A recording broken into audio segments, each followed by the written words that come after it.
Good evening प्यारे विद्यार्थियों, आप सभी का स्वागत है अपने YouTube चैनल आर के इंग्लिश ग्रुप में। आप सभी कैसे हो? आई होप आप सभी अच्छे होंगे। हम फ्यूचर टेंस पढ़ रहे हैं। फ्यूचर के अंदर है future continuous tense. Future continuous tense में हम एक प्रकार के वाक्य सीख चुके हैं। ये जो फ्यूचर है इसका एक भाग अफर्मेटिव सेंटेंस। आज की जो क्लास है वो होने वाली है नेगेटिव की। नकारात्मक वाक्य कैसे बनते हैं उसकी क्लास करेंगे आज के दिन। अब अफर्मेटिव जो सेंटेंस है उसकी क्लास अगर किसी विद्यार्थी ने नहीं देखी है तो पीछे चैनल का लिंक है और डिस्क्रिप्शन में दिया, वहां जाके पीछे की क्लास है वो देख सकते हैं। जब तक अफर्मेटिव नहीं सीखेंगे तब तक नेगेटिव वो सेंटेंस है वो समझ में नहीं आएगा। तो सबसे पहले अफर्मेटिव बनाना सीखिए, उसके बाद है नेगेटिव की क्लास है वो सीखिए। तो सबसे पहले टेंस की पहचान, फ्यूचर कंटिन्यूअस टेंस है उसकी पहचान है रहा होगा, रही होगी, रहा होगा आदि शब्द आते हैं और कार्य वो भविष्य में जारी रहेगा। देखिए अभी एग्जांपल, वे लड़कों को नहीं पढ़ा रहे होंगे, मैं कक्षा में नहीं पढ़ रहा हूंगा।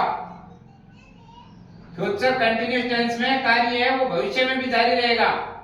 अब कौन सा टेंस है ये? Future continuous tense. Helping verb है वो कौन सी यूज करते हैं? शैल और विल दो यूज करते हैं। अब शैल किसके साथ यूज करते हैं और विल किसके साथ यूज करते हैं? आई और वी जो करता है उसके साथ क्या यूज करेंगे? शैल। बाकी जो करता है ही, सी, इट, नेम, यू, दे उसके साथ विल का यूज करेंगे। अब देखिए नेगेटिव सेंटेंस होता है उसमें नोट है वो कहां यूज करते हैं? नेगेटिव सेंटेंस में शैल या विल के बाद नोट लगाते हैं।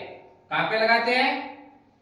नेगेटिव सेंटेंस में शैल और विल जो हेल्पिंग वर्ब यूज करते हैं उसके बाद नोट लगाते हैं और नोट के बाद बी लगाते हैं। नियम नंबर 4 है वो देखिए, जो नोट लगाते हैं नेगेटिव सेंस के लिए उसके बाद है वो बी लगाते हैं। तो पहचान हो गई, उसके बाद हेल्पिंग वर्ब हो गई, किसके साथ? आई और वी के साथ शैल यूज करते हैं, बाकी सभी के साथ है विल यूज करते हैं।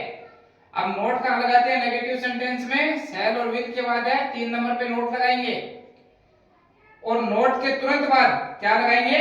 बी। अब देखिए इसका बनाने का जो फॉर्मूला है, फ्यूचर कंटिन्यूअस टेंस में नेगेटिव सेंटेंस बनाते हैं उसका फॉर्मूला देखिए। सबसे पहले क्या होता है? सब्जेक्ट, उसके बाद हेल्पिंग वर्ब शैल या विल, उसके बाद 3 नंबर पे नेगेटिव सेंटेंस में नोट लगाते हैं, उसके बाद बी। मुख्य क्रिया जो मेन वर्ब है उसकी फर्स्ट फॉर्म, उसके अंदर जोड़ना क्या है? आईएनजी, जिससे सेंस क्या रहेगा? रहा होगी, रहा होगा, रही होगी। उसके बाद ऑब्जेक्ट, उसके बाद अदर वर्ड, जो बचा हुआ वाक्य में सेंटेंस है वो। ये हो गया इसका बेसिक फॉर्मूला। अब देखिए इसमें एग्जांपल है वो हम बनाएंगे कि वाक्य वो कैसे बनते हैं। सबसे पहले देखिए वाक्य क्या है? वे लड़कों को नहीं पढ़ा रहे होंगे। सबसे पहले क्या है? पहचान। उसके बाद क्या है? Negative sentence. तो अभी देखिए इसका सबसे पहले क्या है? फॉर्मूले के हिसाब से सब्जेक्ट। सब्जेक्ट क्या है? वे का अंग्रेजी क्या हो गया? वे लड़कों को, दे।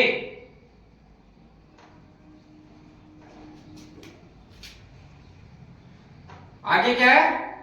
लड़कों को नहीं पढ़ा रहे होंगे, दे शैल या विल उसमें से यूज करना है। अब दे क्या है?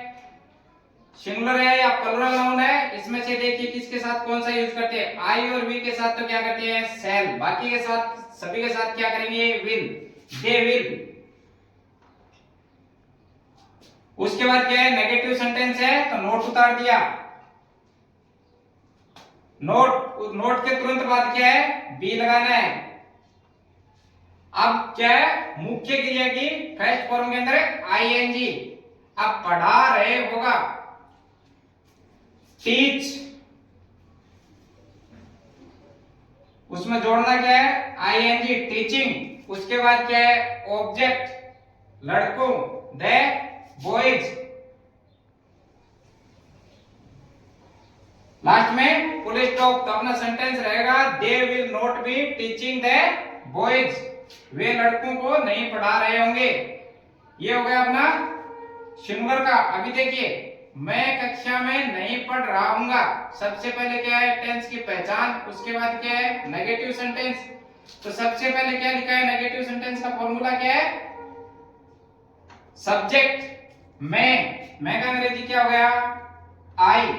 अब आई के साथ हेल्पिंग वर्ब कौन सी यूज करेंगे? आई और वी के साथ फ्यूचर कंटीन्यूअस टेंस में क्या यूज करते हैं?